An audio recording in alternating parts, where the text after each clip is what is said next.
बिस्मिल्लाहिर्रहमानिर्रहीम। अस्सलाम वालेकुम। हमने स्टार्ट किया था न्यूरो एनाटमी में, फिर हम स्टार्ट करते हैं आज blood supply of the brain. तो blood supply of the brain में हमारे पास क्या है, दो है, एंटीरियर सर्कुलेशन और पोस्टीरियर सर्कुलेशन। एंटीरियर सर्कुलेशन हमारे पास फोर ब्रेन को सप्लाई करता है। पोस्टीरियर सर्कुलेशन जिसे हम बोलते हैं वर्टेब्रो बेसिलर सर्कुलेशन, जो कि midbrain, pons, medulla oblongata, occipital lobe और स्पाइनल कॉर्ड को सप्लाई कर देता है, ये वाला सर्कुलेशन। इसके फिर फर्दर ब्रांचेज हैं एंटीरियर सर्कुलेशन के। इसमें हमारे पास आता है एंटीरियर सेरेब्रल आर्टरी। ये हम डायग्राम में सही तरह से पढ़ेंगे, लेकिन यहाँ भी देख लेते हैं। एंटीरियर सेरेब्रल आर्टरी में हमारे पास ये सप्लाई करती है ये वाली medial surface of cerebral hemisphere को। अगर इसकी इन्वॉल्वमेंट आ गई तो हमें मिलेगा लोअर लिम्ब मोनोप्लीजिया।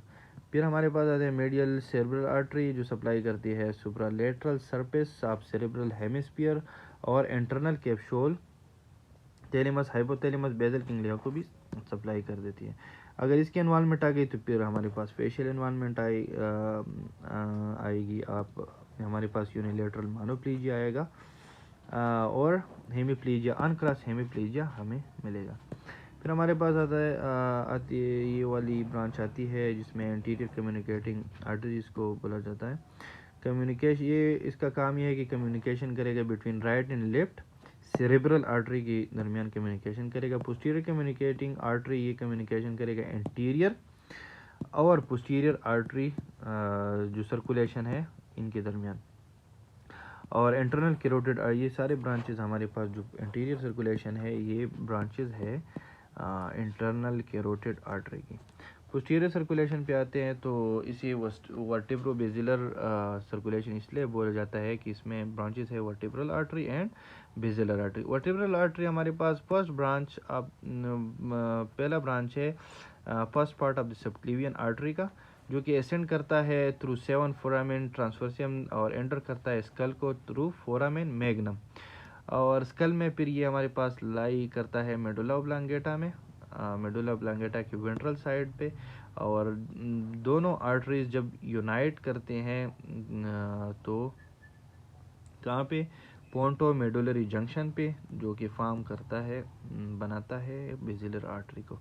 वर्टेब्रल आर्टरी के फिर हमारे पास ब्रांचेज है दो, तो एक हमारे पास एंटीरियर स्पाइनल आर्टरी है और एक पाइका है। एंटीरियर स्पाइनल आर्टरी सप्लाई कर देती है वेंट्रल मेडुला को और पाइका लेटरल मेडुला को। Anterior spinal artery ventral two third spinal cord को भी सप्लाई कर देती है और पाइका हमारे पास posterior inferior surface of cerebellum को भी सप्लाई कर देती है। एंटीरियर स्पाइनल आर्टरी की इन्वॉल्वमेंट कहाँ पे आएगी, मीडियल मेडुलरी सिंड्रोम में, और पाइका की इन्वॉल्वमेंट आएगी पाइका सिंड्रोम में। फिर आती है हमारे पास दूसरी आर्टरी, वो है बेसिलर आर्टरी। बेसिलर आर्टरी का ओरिजिन हमारे पास है ये by union of two vertebral arteries जब यूनाइट कर देती है तो ये हमारे पास बेसिलर आर्टरी बना देती है। टर्मिनेशन इसकी है junction between mid brain and pons. फिर वहाँ पे ये डिवाइड कर देते हैं इनटू टू टर्मिनल ब्रांचेस। फिर हर लोकेशन इसकी basilar group and the ventral aspect of pons की बेसिलर ग्रुप में ये पड़ी रहती है। फिर हमारे पास बेसिलर आर्टरी की ब्रांचेस है तो ये हमारे पास आइका है, लिब्रेंथाइन आर्टरी है, पेरापोंटाइन ब्रांचेस, फिर उसके फर्दर है आइका पढ़ते हैं तो ये हमारे पास एंटीरियर इंफीरियर सेरेब्रल आर्टरी इसकी एब्रिविएशन है, सप्लाई करती है लेटरल पोन्स को and anterior inferior surface of cerebellum को।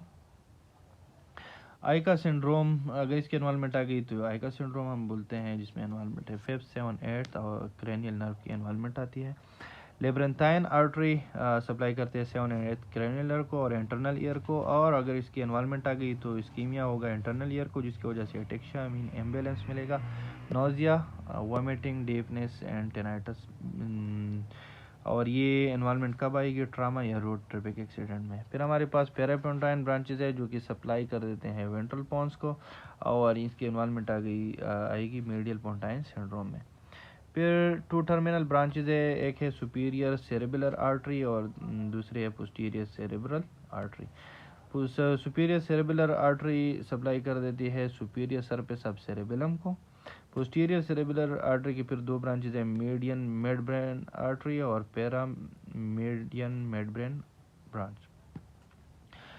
मीडियन इन दोनों में इन्वॉल्वमेंट होगी थर्ड नर्व की, और डिफरेंस इसमें ये होगा कि मीडियन मिड ब्रेन में हमारे पास मोटर पाथवे इन्वॉल्वमेंट होगी, और paramedian midbrain branch अगर इन्वॉल्वमेंट होगी इसमें सेंसरी इन्वॉल्वमेंट मिलेगी।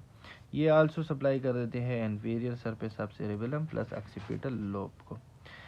मीडियन मिड ब्रेन आर्टरी के इन्वॉल्वमेंट किस में आएगी, मीडियन मिड ब्रेन सिंड्रोम में, और paramedian midbrain branch की इन्वॉल्वमेंट आएगी para mid brain median mid brain syndrome.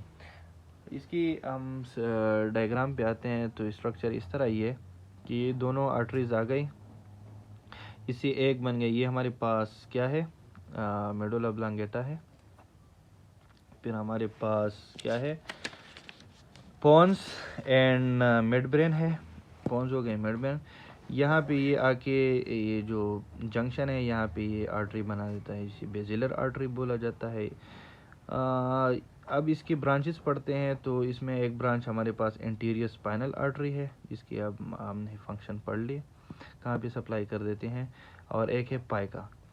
फिर बेजिलर आर्टरी की ब्रांचेस में हमारे पास आते हैं आइका और लेब्रेंथाइन आर्टरी।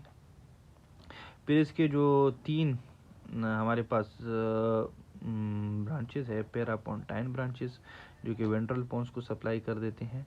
फिर यहाँ इस जंक्शन में हमारे पास टर्मिनल ब्रांचेस जो कि हमारे पास एक है सुपीरियर सेरेबुलर आर्टरी एक, और दूसरी हमारे पास है posterior cerebral artery. Posterior cerebral artery की फर्दर फिर छोटे छोटे जो नज़र आते हैं ये ब्रांचेज है। एक को हम बोलते हैं मीडियन मिड ब्रेन ब्रांच, ठीक है, और एक है para median midbrain branch, इसे हम कहते हैं। और दूसरी साइड पे अगर हम देखें तो ये हमारे पास क्या है, इंटीरियर सेरेब्रल आर्टरी है ये वाली, और ये हमारे पास है मिडल सेरेब्रल आर्टरी, और फिर ये वाली हमारे पास है इंटरनल कैरोटिड आर्टरी। ये है पोस्टीरियर सेरेब्रल आर्टरी जो अभी हमने पढ़ लिया। यहाँ पे जो मेन हमारे पास ये है कि जो कम्युनिकेशन इसने किया ये है इंटीरियर कम्युनिकेटिंग आर्टरी। तो ये हमारे पास था